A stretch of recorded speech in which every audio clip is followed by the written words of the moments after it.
ईशानदेव सवितर्दूतान् परासो यद्भद्रं तन्नयासु भद्रं कर्णेभिः शृणुयाम देवा भद्रं पश्येमाक्षभिर्यत्रा स्थिरैरङ्गैस्तुष्मासुस्तनूभिः व्यसेमहि देवहितं यदायुः।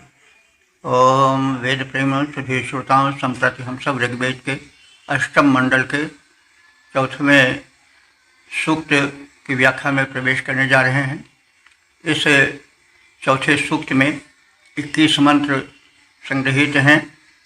मंत्र दृष्टा ऋषिकांड, छंद प्रगाथ और देवता इंद्र हैं। इस सूक्त के पहले मंत्र के देवता इंद्र, मंत्र दृष्टा ऋषिकांड, छंद प्रगाथ शीर्षक है बहुतों द्वारा आहूत इंद्र। अब संबंधित मंत्र का सर्वप्रथम सस्वत पाठ हो जाए। यदिन्द्र प्रागपागुदं जग्वाहोजसेन्द्रभिः शिवा पुरोनृषोतो अस्यादवेश प्रशर्धतुर्पशे। इस प्रथम मंत्र में यह कहा गया है, इंद्र महान हैं, सुपूज्य हैं और अपनी महत्ता के कारण चारों दिशाओं में बुलाए जाते हैं। तथापि वे राजा अनु और तरवसु के यज्ञ में विशेष रूप से आहूत होते हैं और वहाँ पधारे। तो इंद्र है सर्वस्वामी सर्वेश्वर इंद्र। यथ जब अथवा भले ही तुम इंद्र भी मनुष्यों द्वारा, उपासकों द्वारा प्राक अपाक माने पूर्व और पश्चिम दिशा के मनुष्यों द्वारा बुलाए जाते हो। उदक नैक्रिवा उत्तर और दक्षिण दिशा में बुलाए जाते हो, वहाँ के आराधकों द्वारा। सिम तथापि हे श्रेष्ठ इंद्र, अन्वय, अन्वय माने राजा अनु के द्वारा और पूर्व निशुतः असी अत्यधिक सोमरस पीने वाले तुम, हे शत्रु हंता इंद्र, तुम तुर्वशे राजा तुर्वश के लिए भी महत्वपूर्ण हो और उनके यज्ञों में भी पधारो। तो हे इंद्रदेव, तुम उपासकों द्वारा सहायतार्थ चारों दिशाओं में बुलाए जाते हो। तथापि हे शत्रु संहारक इंद्र, तुम विनम्र उपासक राजा अनु और तुर्वश के लिए भी विशेष रूप से आवाहित होते हो, उन पर विशेष ध्यान दो। तो ये अनु और तुर्वश ययाति के पुत्र थे। राजा ययाति जब भारतीय समाज में क्षत्रिय वंश, ब्राह्मण वंश और सबका एक निश्चित रूप हो गया, वर्ण व्यवस्था अपने अंकुरण में आई, तब जो प्रथम क्षत्रिय राजा हैं वे ययाति माने गए। ध्यान देने योग्य बात यह है कि भले ही ऋग्वेद में ब्राह्मण, क्षत्रिय, वैश्य, शूद्र का उल्लेख हो, ये जैसा कहा गया है, ब्राह्मणो सुमुखमासी बाहु राजान्यः कृता प्रूयदश्च तद्वैशा प्राभ्याम शूद्रजाय। तो पुरुष सूक्त में कहा गया है, कुछ लोग भ्रमित हो करके शूद्र नाम से भिनक जाते हैं और चरण नाम से भिनक जाते हैं कि शूद्रों को चरण बताया गया। चरण तो सबसे नीचे मिथ्या होता है। तो यह भ्रम है, इसलिए तमाम लोग वेद से बिचक जाते हैं और कहने लगते हैं कि शूद्रों का अपमान हुआ है। अरे भाई, वैसे भी देखें तो चरण पूजा चरण की ही होती है, किसी के माथ की पूजा नहीं होती है। तो चरण ही पूज्य होता है। इसके अतिरिक्त यह भी जानना चाहिए कि जो वंश परंपरा हुई है वह महाराज ययाति के काल से हुई है। और इसके पूर्व जो थे यानी वैदिक युग में तो समाज का वर्गीकरण हुआ था।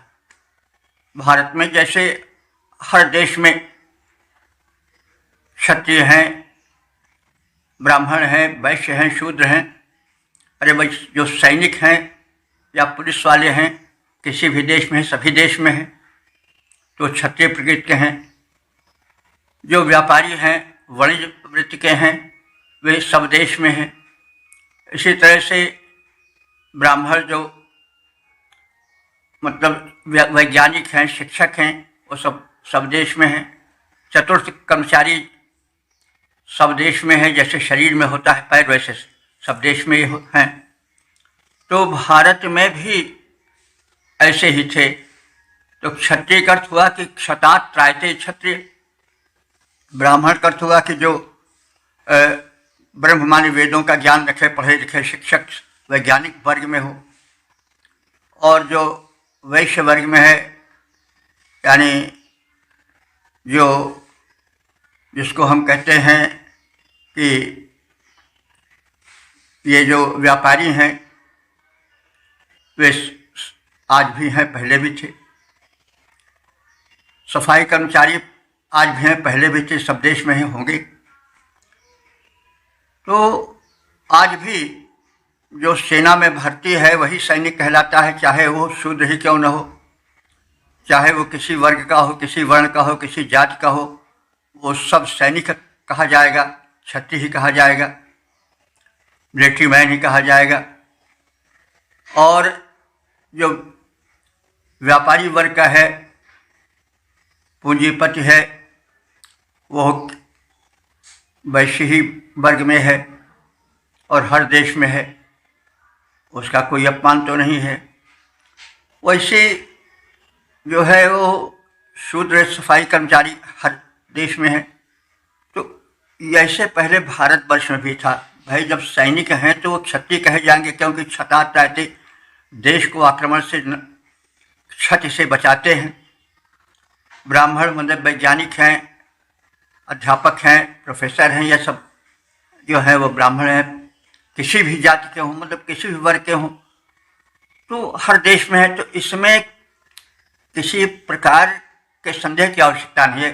भाई, ऊंचे नीचे सब वर्ग में रहते हैं, शरीर ही में है, मस्तक है, हाथ पैर हैं और ये है सब, मतलब पेट है और जंघा है, पैर है।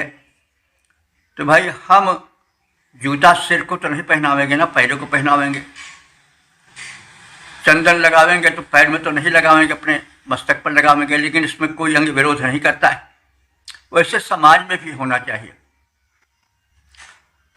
तो कहने का तात्पर्य यह है कि वेद को गलत न समझा जाए। क्षत्रिय का मतलब नहीं हुआ कि वह इसलिए क्षत्रिय है कि क्षत्रिय के यहाँ पैदा हुआ है, उसका अर्थ है कि क्षतात त्रायते क्षत्रिय। ब्राह्मण का तो ब्रह्म माने वेद, जो वेद को जानता हो वो ब्राह्मण। यह नहीं कि मतलब किसी को वेद नहीं जानता है तो भी ब्राह्मण होगा।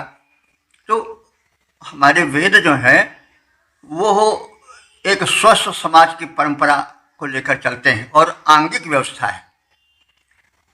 अंग में जो है सहयोग रहता है, जो है वो भुजाएं उद्यम करती हैं और वो धन लाकर देती हैं, अनाज लाती हैं। लेकिन अच्छा, वो सब मुँह को भोजन सब हाथ देता है किसको? मुँह को।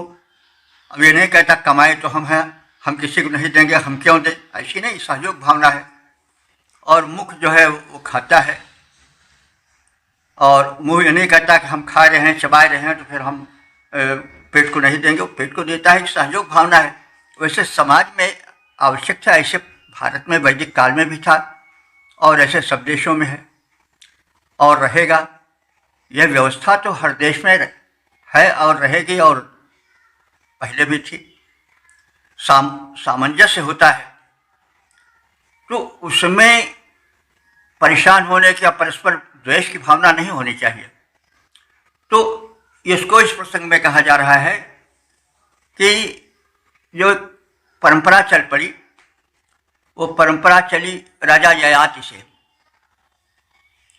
उनके जो थे वो पुत्र थे यदु और तरवसु और अनु, पुरु। तो उनके जो पिताजी थे वो थे ययाति। किन्हीं कारणों से और पुत्रों से नाराज हो गए। यदि परंपरा है, हो सकता है बाद में दृढ़ हुई हो कि ज्येष्ठ पुत्र को देना चाहिए राज्य, लेकिन वो रुष्ट हो गए अन्य पुत्रों से। तो उन्होंने सबसे छोटे पुत्र पुरु को राज्य दे दिया और सबको बेदखल कर दिया। तो जब बेदखल हो गए और पुत्र, तो वे कुछ तो जो बाहुबली थे वो क्षत्रिय बने रहे, कुछ जो है वो पेशा अपना लिए वैश्यों वाला, गोपालन का। जैसे नंद उसके उदाहरण हैं, राजा नंद कृष्ण के, जिनके यहाँ पालन पोषण कृष्ण का हुआ था। और कुछ क्षत्रिय बने रहे, जैसे कृष्ण जन्म हुआ था वसुदेव के यहाँ, कंस थे उसके मामा थे, वो सब क्षत्रिय थे। लेकिन वो संबंध तो ज्यों का त्यों बना रहा। वो कुछ तो तलवार के धनी थे, वो तो बन गए, मतलब जगह जगह कब्जा कर लिए, और वे जो है वो क्षत्रिय वाला राजधर्म निभाने लगे। कुछ जो थे वो व्यापार में लग गए, गोपालन करने लग गए, जैसे नंद। ऐसा भी मिलता है। हमने एक पुस्तक में देखा है, धर्मकोश राजबली पांडे द्वारा लिखा हुआ है कि कुछ लोग दजला फरात को चले गए यहीं भारत से, और वहाँ बेओलिना ने आज सभ्यता विकसित की, वहाँ राज्य अपना स्थापित किए। तो हिंदू धर्मकोश में राजबली पांडे ने इस प्रसंग में लिखा है कि यहीं से कुछ लोग दजला फरात को चले गए, यानी राजा ययाति के पुत्रों में जो बेदखल कर दिए गए थे राज्य से, और वहाँ अपना राज्य स्थापित किए। और इसी में से कुछ वैश्य हो गए, कुछ राजा बने रहे, जैसी प्रकृति थी जिसकी। तो उसी का आज अनुद्रुह तरवश ये सब पुत्र थे ययाति के। तो जो परंपरा चली कि राजा का पुत्र राजा होगा, वो परंपरा यहीं से चली है। और लेकिन यह बहुत दृढ़ नहीं हुई पाई थी। तो जो अन्य पुत्र शासन से मतलब पदच्युत कर दिए गए, बेदखल कर दिए गए, तो जो थे उनमें यादव वही कहलाने लगे। नंद उसके उदाहरण हैं। पूर्व केवल क्षत्रिय रह गए, पौरव चले, उसमें कौरव पांडव आदि आते हैं। बहरहाल ये एक इतिहास है। तो वही ये अनुतुर्वश रहा है। और ये जो कण्व ऋषि थे और उनके वंशज काण्व थे, वो इनके पुरोधा थे, पुरोहित थे। तो पुरोहित उस समय प्रधानमंत्री की तरह सम्मान्य होता था पूरे राज्य में। तो अब जिस प्रकार से वशिष्ठ पुरोहित बने सुदास के, और त्रिप्स जनमंडल के जिसके राजा थे उसके पूज्य बन गए, वैसे ही ये जो राजा ययाति के वंशज थे पूर्व, और तरवश और यदु, इनके पुरोहित बने थे कण्व ऋषि और उनके वंशज। तो ये सब अपने में एक इतिहास भी समेटे हुए हैं। तो हमने समझा कि ये ज़रा देख लिया जाए। तो इंद्र से यहाँ प्रार्थना की गई है कि हे इंद्र, तुम चारों ओर सम्मान्य हो, पूरब पश्चिम उत्तर दक्षिण, और हुयसे माने उनके द्वारा बुलाए जाते हो। लेकिन हे इंद्र, जो हमारे मतलब पौरोहित्य में रहते हैं, हमारे निरीक्षण में रहते हैं, तो राजा अनु को, और जो तरवश हैं, इनके लिए भी तुम अपनी कृपा दृष्टि रखो और उनके यज्ञ में आओ, वहाँ सोमपान करो। तो हे इंद्रदेव, तुम उपासकों द्वारा सहायता से चारों ओर से बुलाए जाते हो, उत्तर दक्षिण पूर्व पश्चिम सर्वत्र तुम्हारी महत्ता के कारण तुम्हारा सम्मान है, तुम्हारा आवाहन होता है।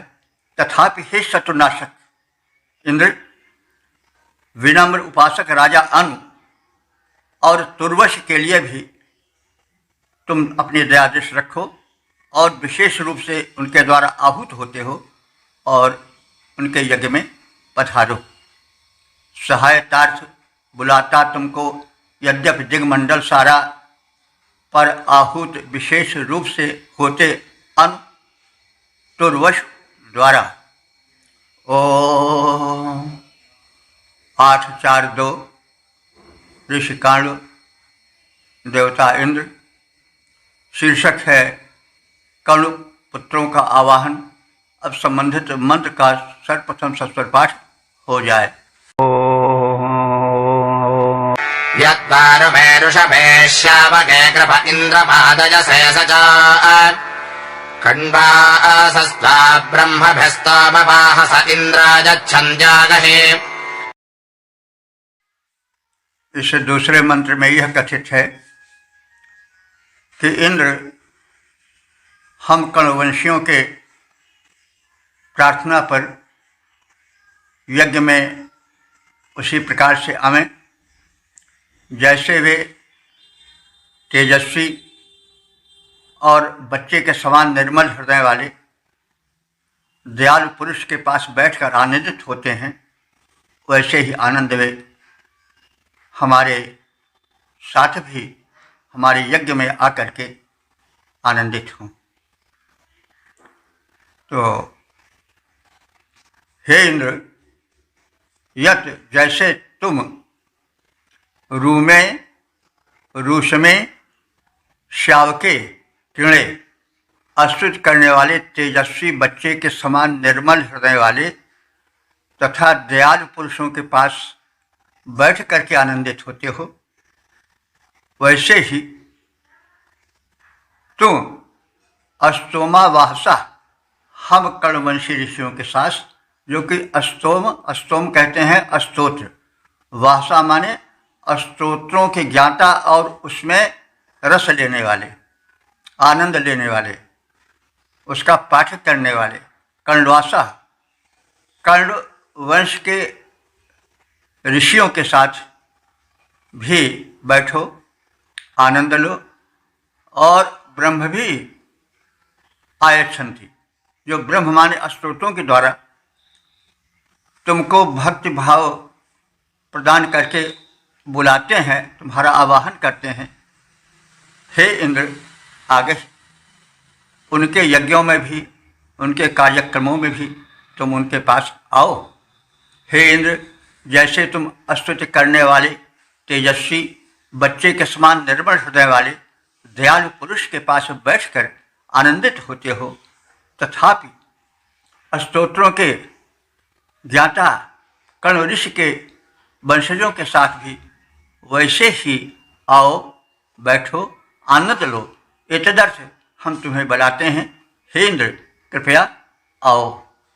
तो मतलब जो भगवान हैं या इंद्र हैं, वे उसे अधिक पसंद करते हैं जो निर्मल हृदय वाला हो, जो बच्चे के समान किसी से द्वेष भाव रखने वाला न हो, सरल स्वभाव वाला हो, जिसमें भेदभाव या दुनिया के प्रापंचिक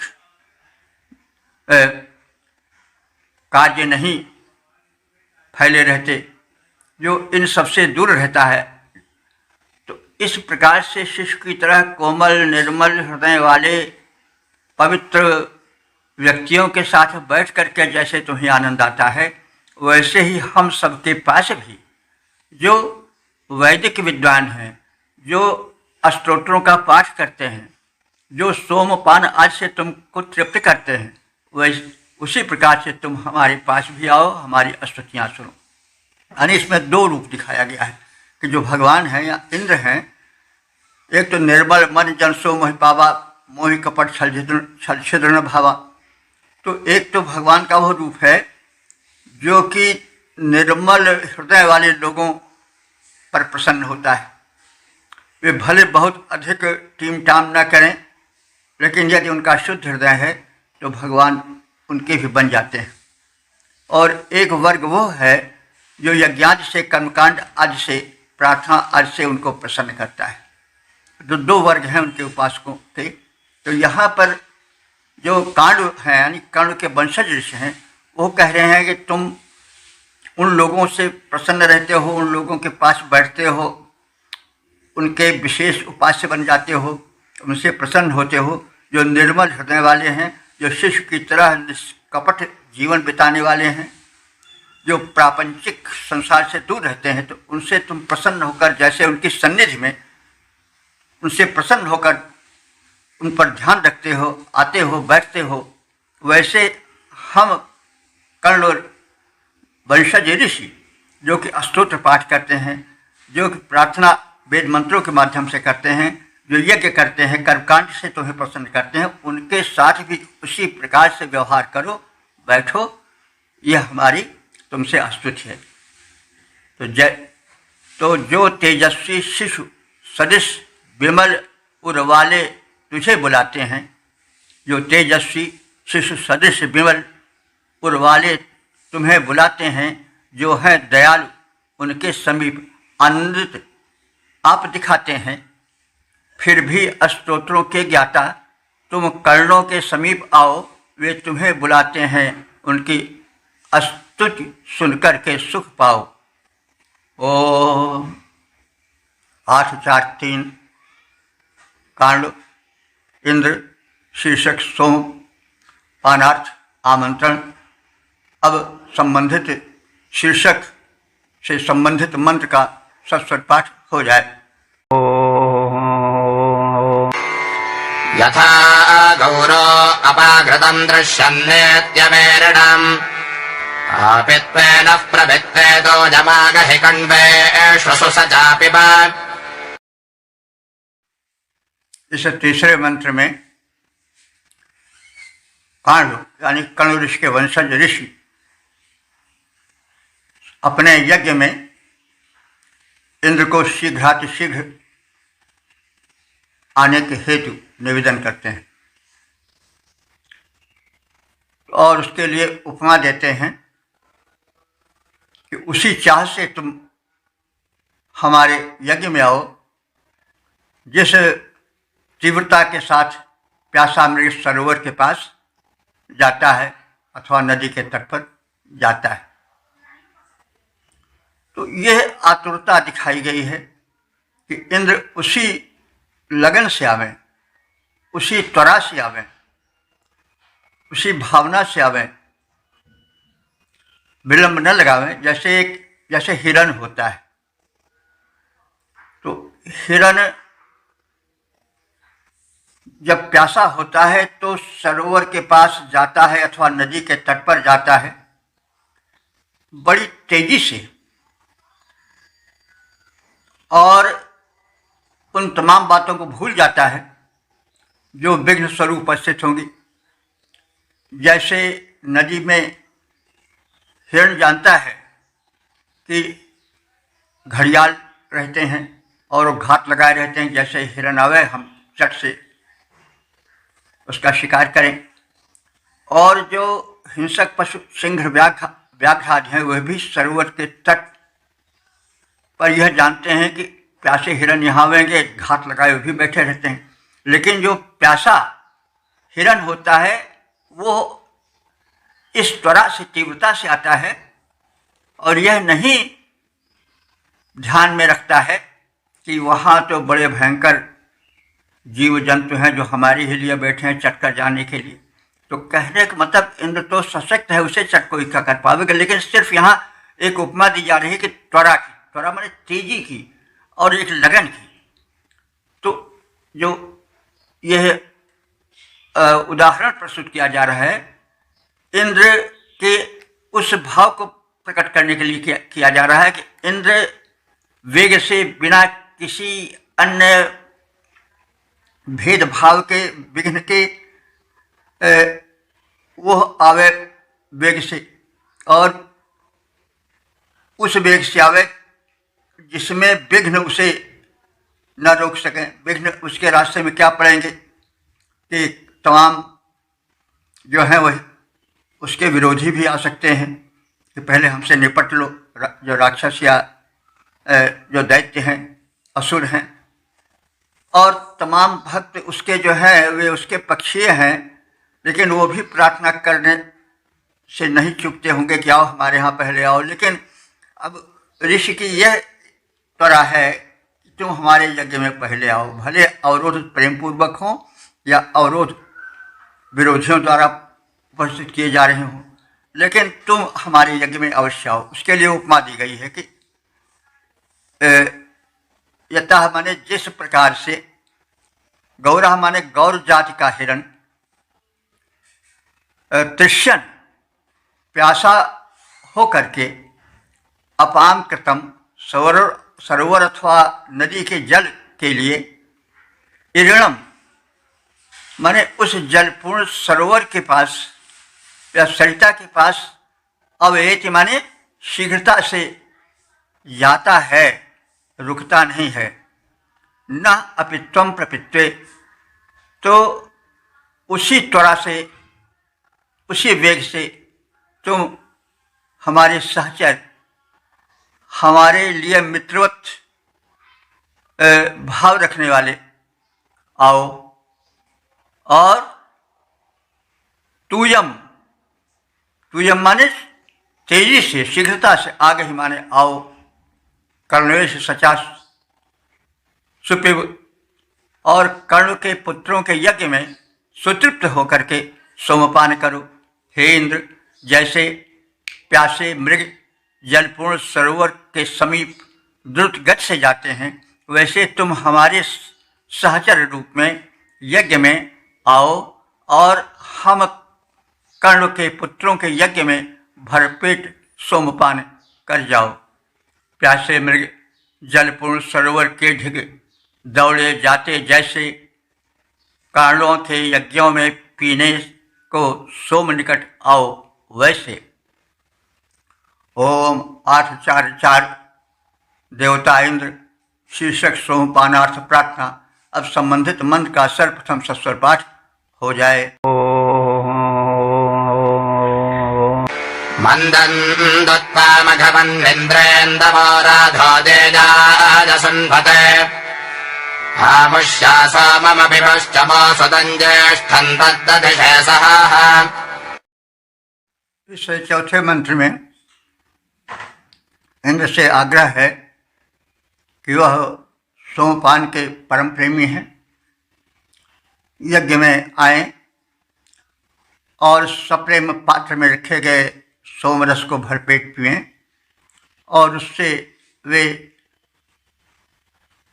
ओज तेज से, बल से भर जाएं और हम सबके कल्याण में संलग्न हो जाएं। तो मघवन इंद्र, मघवन माने ऐश्वर्य संपन्न। हे इंद्र देवता, इंदवा माने सोमरस, इंदु का बहुवचन है इंदवा। तो इंदु कहते हैं आनंद प्रदायक को, हालांकि अब जो है इंदु चंद्रमा के लिए संबोधित है। अब जो प्रचलित अर्थ है इंदु का वो चंद्रमा के लिए है, लेकिन ऋग्वेद के प्राचीन मंत्रों में इंदवा या इंदु सोमरस के लिए आया है, क्योंकि सोमरस उत्कृष्ट आनंद प्रदान करता था। तो इंदवा माने सोमरस, सुनते माने निचोड़ा गया है। किस लिए? राधो दयाय, राध कहते हैं धन को, राधनोति कार्याणित राधवा, धन जो है सभी कार्यों को पूर्ण करने वाला होता है। कैसा भी कार्य हो, यदि धन है तो उससे पूरा हो जाता है, इसलिए उसको राध भी कहा जाता है और उसी से राधा बना होगा। तो राध कहते हैं धन प्रदाता को। तो धन प्रदाता इस सोमरस को, जो सुन्नते माने निचोड़ा गया है और परिष्कृत किया गया है, शोधित किया गया है, उस सोमरस को पान करो। तो आप माने तुझको सोमरस मदंत माने आनंदित कर दे, प्रसन्न कर दे। चमू सुतम, ये सोम निचोड़ कर, सुतम माने निचोड़ करके, चमू माने प्याले में, पात्र में रखा गया है। आमुष्य आपिवा, इसे तुम बरबस छीन करके पियो। आमुष्य वैसे मुष्य माने चुराना होता है, तो यहाँ मतलब हुआ तुम बरबस उसको माने बिना रुके बार बार कह करके छीन करके पियो, माने बरबस पियो, भरपेट पियो। तत् इसीलिए तत् ज्येष्ठम सहादस्य, और उस पान से जो भरपेट पिया गया है उससे तुम में श्रेष्ठ बल का संचार हो जाए। ज्येष्ठम सह, ज्येष्ठ माने श्रेष्ठ, सह माने बल, दशे माने धारण हो जाए, जिससे तुम में उत्तम बल आ जाए। तो सोमपान से उत्तम बल का संचार होता था इंद्र में। तो इंद्र तो बली है ही है, लेकिन जो सोम रस है वो बल का स्रोत है। इसको हमने कई बार कहा कि सोम रस मात्र पेय नहीं है, सोम रस उस वैश्विक ऊर्जा का केंद्र है जो सभी को शक्तिमान करता है। तो इंद्र भी इसलिए शक्तिमान है कि उसमें शक्ति है सोम द्वारा प्रदत्त। तो तत् ज्येष्ठम सहादत से, उस सोमपान से तुम श्रेष्ठ शक्ति को धारण करो, तुम्हारी शक्ति जागृत हो जाए। और शक्ति जागृत होगी तो तुम सबका कल्याण कर सकते हो, क्योंकि जो शक्तिमान नहीं होगा, जिसमें शक्ति जागृत नहीं होगी, वो अपना ही रक्षण नहीं कर सकता, फिर दूसरी का संरक्षण कैसे करेगा। तो हे इंद्र, तुमको तो सबका रक्षण करना है, इसलिए तुम सोमपान करो। सोमपान से मत्त हो जाओ, प्रसन्न हो जाओ, और तुम में शक्ति का पूर्ण संचार हो जाए। हे ऐश्वर्यशाली इंद्र, सोम यज्ञ करने वालों को धन से परिपूरित करो, और यह सोमरस तुमको आनंदित करे। पात्र में रखे हुए शोधित सोमरस को पीकर तुम श्रेष्ठ बल से परिपूरित हो जाओ और लोक कल्याण करो। सोम यज्ञ करने वालों को धन वैभव देने वाले हे इंद्र, तुझे यह दिव्य सोम अतिशय आनंदित कर डाले। शुचि शोधित सोम पात्र में रखा, जब करते तुम उसका पान, तब उस उच्च ऊर्जा से युक्त हो जाते हो इंद्र महान। ओम 8 4 5 देवता इंद्र, शीर्षक सत संहारक इंद्र। अब संबंधित मंत्र का सर्वप्रथम सस्वर पाठ हो जाए। प्रचक्रे सहसासहो बभञ्ज मञ्जुमोजसा विश्वेत इन्द्रप्रदराजवो जहानि वृक्षा इव जेमिरे। इस पांचवें मंत्र में इंद्र के प्रबल पराक्रम का कथन है। सहसा सबल द्वारा, हे इंद्र, तुमने सबल द्वारा, सह माने बल होता है और सहसा माने बल द्वारा। तो हे इंद्र, तुमने सबल द्वारा, सह माने शत्रुओं के बल को, चक्रे माने क्षीण कर दिया है, क्षीणम चक्रे। ओजसा, ओजसा माने अपने ओज तेज द्वारा। मन्युम बभंज, मन्यु कहते हैं क्रोध को, बभंज माने तोड़ फोड़ डाला है, यानी तुमने शत्रुओं के क्रोध को तोड़ दिया है, नष्ट कर दिया है। वे इस काबिल रह ही नहीं गए हैं कि क्रोध कर सकें। विश्व प्रतना युवा, तुमने विश्व माने संपूर्ण शत्रुओं के, प्रतना युवा माने जो प्रतना कहते हैं युद्ध को, और युवा माने जो युद्ध के कामी थे, यानी जो युद्ध करना चाहते थे, उनको तुमने शक्तिहीन कर दिया है। वृक्षा प्रतना युवा विश्व, विश्व प्रतना युवा माने विश्व माने संपूर्ण, प्रतना युवा माने युद्धेच्छु शत्रुओं को तुमने अपने बल और आतंक से क्षीण कर दिया है। और वृक्षा इव नियमिरे, वृक्ष की भांति उनको नियमित कर दिया है, माने एक स्थान पर कर दिया है, जड़ीभूत कर दिया है, अब वे आगे बढ़ ही नहीं सकते हैं। तो तुमने शत्रुओं को अपने आतंक से, भय से जड़ीभूत कर दिया है। वे शत्रु जो युद्धेच्छु थे, उनके बल को विनष्ट कर दिया है और वृक्षा इव नियमिरे, जैसे पेड़ एक जगह पर टिका रहता है, हिल डुल नहीं पाता है, आगे पीछे नहीं मुड़ नहीं सकता है, वैसे तुमने शत्रुओं को एक स्थान पर केंद्रित कर दिया है। अब ये आगे बढ़ने का है, पीछे हटने का या पीछे की तरफ से आक्रमण करने का कोई कार्य कर ही नहीं सकते। तो स्वबल द्वारा शत्रु बल को इंद्र ने क्षीण कर दिया है और शत्रुओं के क्रोध और अहंकार को स्वशक्ति से विखंडित कर दिया है और फिर उन्हें वृक्ष के समान जड़ीभूत कर दिया है। वे कहीं अब चल फिर नहीं सकते हैं, कहीं आक्रमण करने की या कहीं खुराफात करने की इच्छा ही नहीं कर सकते हैं, शक्ति ही उनमें नहीं रह गई है। तो किया इंद्र ने क्षीण शत्रु बल को अपने बल के द्वारा, किया इंद्र ने क्षीण शत्रु बल अपने ही बल के द्वारा खंडित किया, शत्रु मद तोड़ा, उनका अहंकार सारा किया विखंडित। विधिवत तुमने वज्रपाण हे इंद्र महान जड़ीभूत कर दिया शत्रु दल निश्चल, उनको वृक्ष समान। ओम 8-4-6 देवता इंद्र शीर्षक इंद्रोपासना का फल। अब संबंधित मंत्र का सर्वप्रथम सस्वर पाठ हो जाए।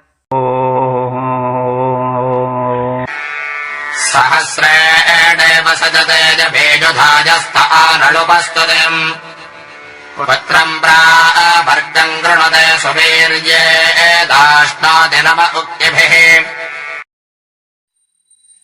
इस छठे मंत्र में इंद्रोपासना के फल का कथन है।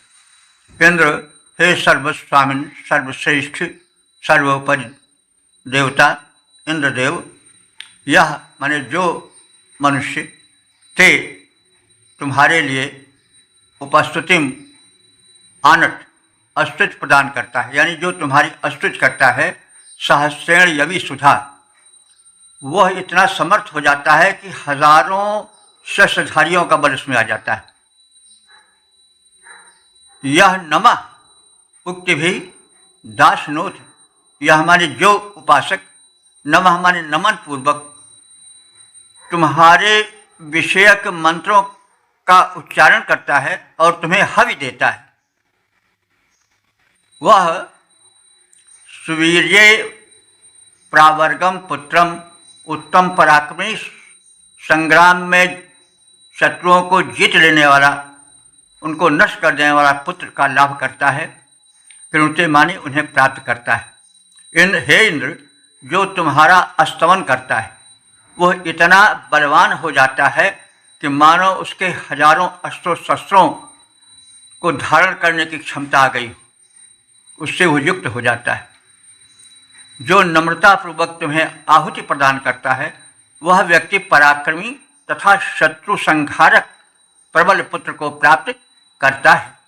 हे इंद्र देवता, जो तेरी स्तुतियाँ करता जाता, मानो मिला हजारों आयुध, ऐसा बल वह पाता। जो होकर विनम्र आहुतियाँ तुम्हें सप्रेम चढ़ाता, वह अरिहंता परम शक्तिशाली सुपुत्र को पाता। ओम 8-4-7 देवता इंद्र शीर्षक इंद्र की मैत्री की चाह। और संबंधित मंत्र का सर्वप्रथम सस्वर पाठ हो जाए।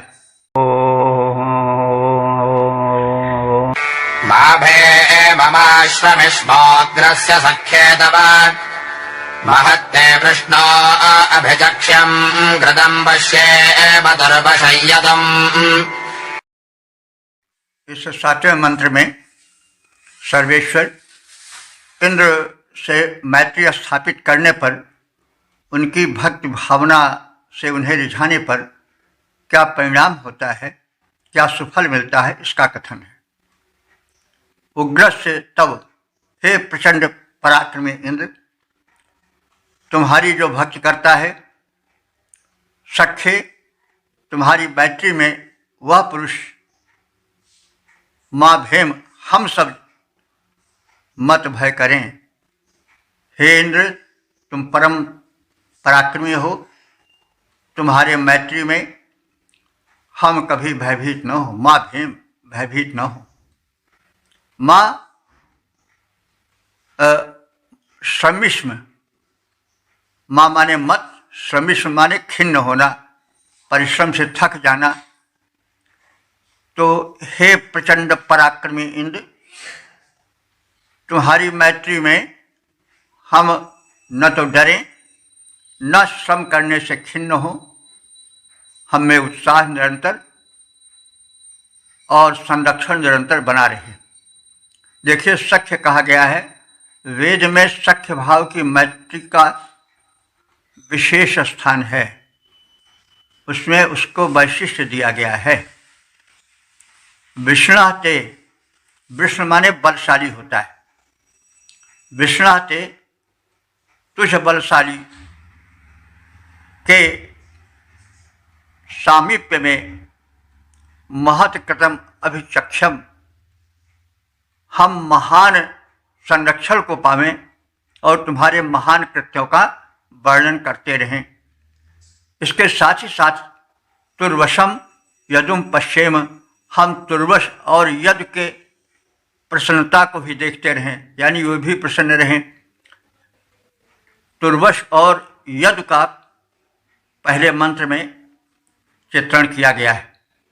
ये राजा थे और ये ययाति के पुत्र थे, तुर्वश और यद। ऐसा प्रतीत होता है कि ये कांडो ऋषि उनके पुरोहित थे, इसीलिए तो वे कह रहे हैं कि राजा तुर्वश और यद को भी हम प्रसन्न देखें, यानी वो भी प्रसन्न रहें, हम तो प्रसन्न रहें। जो हमारे यजमान हैं यद और तुर्वश, ये भी प्रसन्न रहें, उनको हम प्रसन्न देखें। हे पराक्रमी देव इंद्र, तुम्हारी मैत्री की छाया में रहकर किसी भी प्रकार से हम भयभीत न हो सकें, हम कभी खिन्न न हो सकें। तुझ बलशाली देव के महत् कृत्यों का वर्णन हम सर्वत्र करते रहें। हम दानी और बलशाली राजा तुर्वश और यद को भी प्रसन्न देखें। ऐसी परिस्थितियां, ऐसी कृपा दृष्टि तुम हम सब पर बनाए रखो। हे पराक्रमी देव, तुम्हारी मैत्री हम सब पाएं, भय अथवा खिन्नता न मेरे जीवन में आ पाएं। तेरे महत् कर्म का वर्णन हम करते ही जाएं। तुर्वश यद न्यायी महीप भी सदा प्रसन्न दिखाएं। ओम 8 देवता इंद्र शीर्षक सोमपानार्थ आमंत्रण। अब संबंधित मंत्र का सर्वप्रथम सस्वर पाठ हो जाए। संयामनस्थिज्ञम् भावसे वृषानदानो अस्य रोषते मध्वा संपृक्ताः सारभेणधेन वस्तो जपे हित्रपापिव।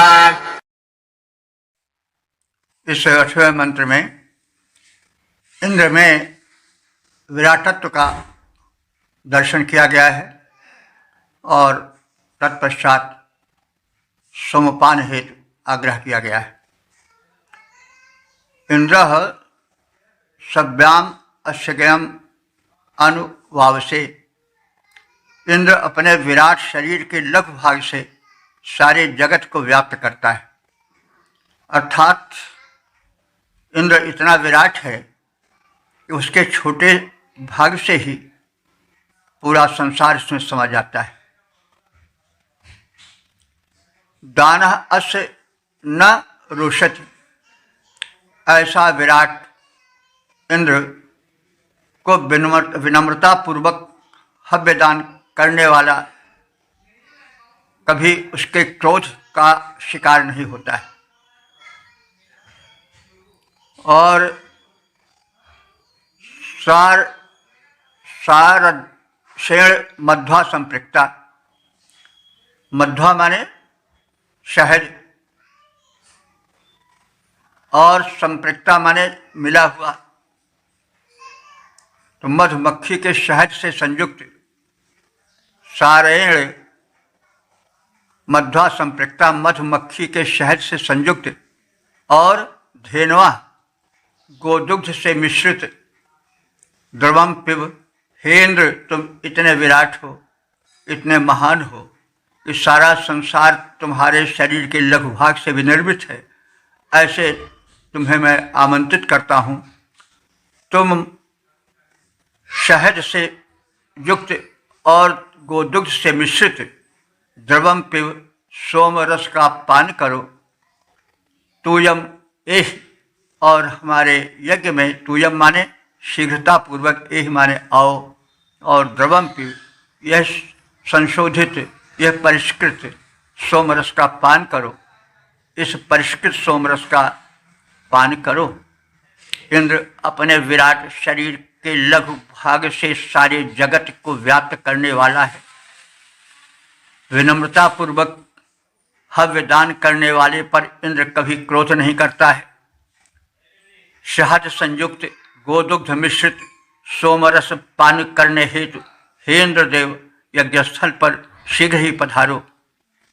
उस विराट का अंतहीन है तन का प्रकट प्रसार, उस विराट का अंतहीन है तन का प्रकट प्रसार।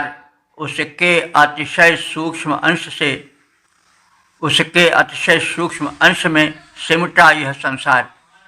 मधु पय मिश्रित सोम सुखद, इस समय रखा तैयार, आओ यज्ञस्थल पर पी जाओ हे इंद्र उदार। ओम 849 देवता इंद्र शीर्षक इंद्रोपासना का परिणाम। अब संबंधित मंत्र का सर्वप्रथम सस्वर पाठ हो जाए। अश्वे रथे सरोप इद्गोमाङ्किरेन्द्र ते सखा श्वात्रभाजा वजसा सजते सदा चन्द्रो जाति सभामुपा। इस नवे मंत्र में इंद्रोपासना की दिव्य उपलब्धियों का कथन है।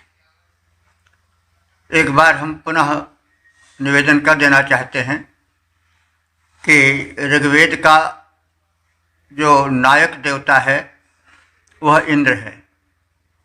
बाद में परिस्थितियों के कारण देवता बदलते गए, उपास्य के नाम और उनके कर्म दिखाए गए, बहुत कुछ मिलते हुए इंद्र से, कुछ थोड़े भिन्न भी। तो ये समझना चाहिए कि इंद्र वह पौराणिक इंद्र नहीं है। इंद्र सर्वेश्वर, परम शक्तिमान, सृष्टिकर्ता और जगत नियंता है। तो भक्ति भाव तो वही है जो आज लोग कहते हैं, प्रकट करते हैं। अंतर यह है कि नाम का, तो हम इंद्र के स्थान पर अपने किसी उपास्य या इष्ट देव को रख सकते हैं। भाव तो वही है, भक्ति भी वही है। भगवान बदल जाते हैं, यद्यपि भगवान एक हैं तो भी आस्था के कारण वे अनेक माने जा रहे हैं। कुछ लोग तो भ्रमवश अपने उपास्य के नाम के अतिरिक्त किसी को सुनना ही नहीं चाहते। यह भ्रम ही है या अज्ञान है, क्योंकि एक वस्तु के अनेक नाम हो सकते हैं। अब उस नाम के से चिपटे रहकर दूसरे से ईर्ष्या द्वेष करना या संग्राम करना उचित नहीं है। तो इंद्र या हमारा जो कोई उपास्य देव हो, उसके आगे हम उसी नाम से इस भक्ति भाव को समझें और उपासना करें। तो इंद्र हे सर्वेश्वर इंद्र, ते सखा, तेरा मित्र। अब जैसे जैसे हम निवेदन करते आ रहे हैं कि जो वैदिक भक्ति है वह मैत्री भाव को प्राधान्य देती आ रही है। भाव भक्ति के अनेक हैं और कुछ तो विचित्र भक्ति भाव के हैं। जैसे कबीर ने कहा है कि मैं तो कुतवा राम का मुतिया मेरा नाव। गरे राम की जेवड़ी जित खींचो तित जाऊं। अपने को कुत्ता कहा है, वो भी एक भक्तिभाव है कि मैं तो राम का कुत्ता हूँ, मेरे गले में राम नाम की ही जेवड़ी है, रस्सी है, तो जिस ओर खींचते हैं उस ओर मैं चला जाता हूँ। तो ये सब भक्तिभाव है। भक्तिभाव में कोई भी भाव हो, वो भावना ही कार्य करती है। भक्त की अनेक विधियाँ हुई हैं, जिसे हम कभी कभी बताते भी हैं। तो मैत्री भाव है, इसी को सख्य भाव भी कहा जाता है, दास्य भाव है, और उसी में मित्र भाव है। अनेक भाव हैं, प्रेमी प्रेमिका भाव हैं। तो जो भाव जिसको रुचे। अब भागवत तो एक भाव है, कौन सा भाव? शत्रु भाव। जो कंस था वो शत्रु भाव का उपासक था, रातों दिन उसे जो है वो कृष्ण ही दिखाई पड़ते थे, तो वो शत्रु भाव से ही तर गया, उसी से उसका उद्धार हो गया। तो मैत्री भाव, यहाँ तक कि शत्रु भाव, पिता भाव, पुत्र भाव, पत्नी भाव, पति भाव, तमाम भाव हैं। मीरा ने मेरे तो गिरधर गोपाल पति भाव से, प्रेमी भाव से उपासना किया। तो भाव भिन्न भिन्न है, पद्धतियाँ भिन्न भिन्न है, लेकिन अंत में वह एक ही है। उसके नाम भिन्न हो सकते हैं, लेकिन शक्ति तो वही है। तो इंद्र को सखा बताया गया है कि हे इंद्र, तुम हमारे मित्र हो, हम सब ते सखा तुम्हारे मित्र हैं। अश्वी रथी, तुम्हारी जो मित्रता करता है वो घोड़ों वाला हो जाता है। घोड़ों वाला माने उसके पास अश्वधन पर्याप्त मात्रा में आ जाता है। और रथी वह रथों वाला हो जाता है, उसके पास अनेक रथ हो जाते हैं। स्वरूपा इत, वह उत्तम रूप वाला हो जाता है, सब उसका मुख देखा करते हैं। जिसमें शक्ति होती है सब उसी की ओर देखते हैं। अगर कोई भिखमंगा है तो बड़ा ही रूपवान क्यों न हो, उसको वो आदर नहीं मिल पाता है, उसके रूप को नहीं देखता है। लेकिन कैसा ही काला कलूटा हो, लेकिन अगर वो प्रधानमंत्री या मुख्यमंत्री बन जाए तो सब उसको देखेंगे। तो जो तुम्हारी उपासना करता है, तुम्हारा मित्र बन जाता है, वो बड़ा स्वरूप बन जाता है, गोमान और गोधन से युक्त हो जाता है। वैसा स्वात्र भजा सचते, वह उत्तम आयु को प्राप्त करता है और ऐसा धन प्राप्त करता है जिससे उसकी आयु का वर्धन हो। सभाम, और वह तुम्हारा मैत्री भाव से भक्त करने वाला भक्त सभाओं में चंद्र के समान सुशोभन दिखाई पड़ता है। जैसे चंद्रमा की ओर सब देखते हैं, वैसे सब उसी की ओर प्रेम भरी दृष्टि देखते हैं। हे इंद्र, जो तुम्हें अपना मित्र बना लेता है वह घोड़ों, रथों, गायों और रूप से युक्त होकर उत्तम धन धान्य से सदैव परिपूरित बना रहता है। वह आभूषण से सुसज्जित होकर सभा में चंद्रमा के समान शोभा पाने लगता है। जो तुमको मित्र बना लेता, संपन्न बना शोभा पाता। हे इंद्र, जो तुमको मित्र बना लेता, संपन्न बना शोभा पाता, अश्वों, गायों, रथवाला बन सौंदर्य युक्त अति छवि पाता, धन धान्य भरा रहता घर में, तन में आभूषण छवि छाता, चंद्रमा सदिश वो सभा मध्य अपना प्रकाश है फैलाता। ओम 8-4-10 देवता इंद्र शीर्षक सोमपानार्थ आमंत्रण। अब संबंधित मंत्र का सर्वप्रथम सस्वर पाठ हो जाए। दृश्यो न दृश्यन्न भवादमागहि पिपासा मम्बशां अनो निमेघमानो मघवन्ति वेदि भोदिष्ठं दधिषे सहाः। इस 10वें मंत्र में बताया गया है कि इंद्र सोमपान से संतुष्ट होकर अनुदानों की सुवृष्टि करें। तो सोमपान इंद्र का परम प्रिय पदार्थ है।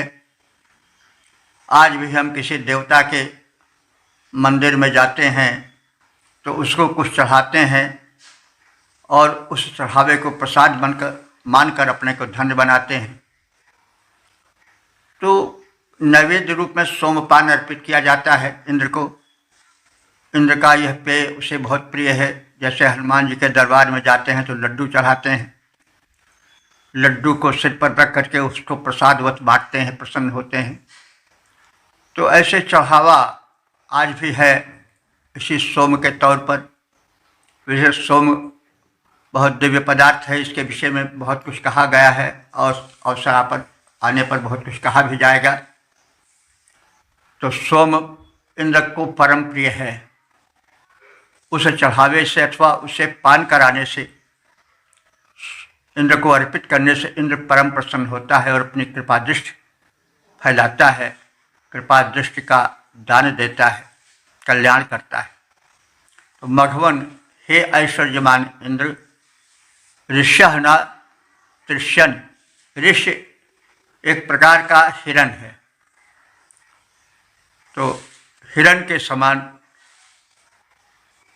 तुम हो जाओ, यानी जैसे एक तृष्यन माने प्यासा हुआ हिरण जल के लिए आकर्षित होकर सरोवर के समीप जाता है, वैसे तुम अवपानम आ गए, हमारे इस यज्ञ में सोमपान के लिए आ जाओ।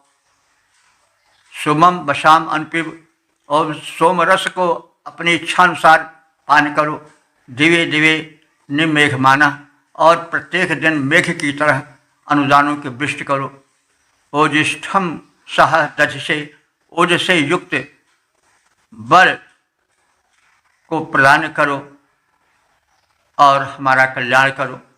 हे ऐश्वर्यवान इंद्र, प्यासे मृग के समान इस सोमरस के समीप तुम आओ, यथेष्ट सोमपान करो। प्रतिदिन अनुदानों की वृष्टि करते हुए ओज तेज से युक्त बल धारण करो और हमें बल धारण कराओ, और इस प्रकार से तुम्हारे द्वारा हम महान बनाए जाएं। तुम्हारी कृपा दृष्टि हमें कल्याण ही कल्याण दे। हे ऐश्वर्यवान इंद्र, सोम के निकट यहाँ आओ। वैसे हे ऐश्वर्यवान इंद्रदेव, तुम सोम निकट आओ, वैसे हो करके हिरण त्रसातुल सरोवर के समीप जाता, जैसे इच्छानुसार कर सोमपान तुम ओज तेज से भर जाओ।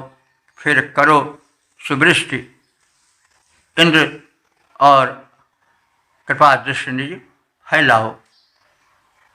ओम 8 4 11 देवता इंद्र शीर्षक यज्ञ में इंद्रागमन का कथन।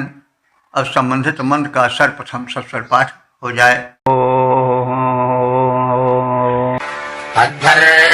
अध्वर्याद्रामजात्वं साममिन्द्रः पिपासते उपनो नञ्जयते वृषणा हरे आजजगामवृत्रः।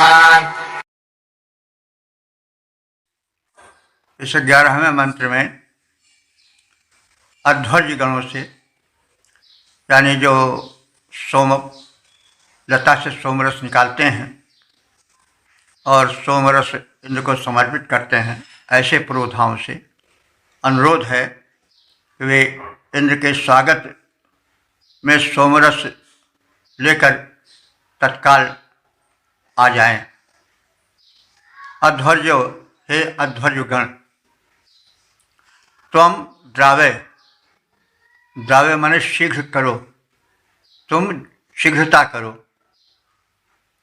इंद्र सोमम पिपासति, इंद्र सोमपान की इच्छा करता है और वह सोमपान का इच्छुक इंद्र वृषणा हरि माने बलवान घोड़ों द्वारा, हरि 2 घोड़ों, तो बलवान 2 घोड़ों द्वारा आजगाम यज्ञस्थल पर आ चुका है। हे अध्वर्युगण, तुम सोमरस पीने के इच्छुक इंद्र के हेतु सोमरस तैयार करो। बलवान अश्वों पर आरूढ़ वृत्तासुर का संहारक उस इंद्र का आगमन यज्ञ स्थल पर हो चुका है। वृत्रनिहंता अश्वारोही आया इंद्र उदार, हे अध्वर्य शीघ्रतापूर्वक करो सोम तैयार।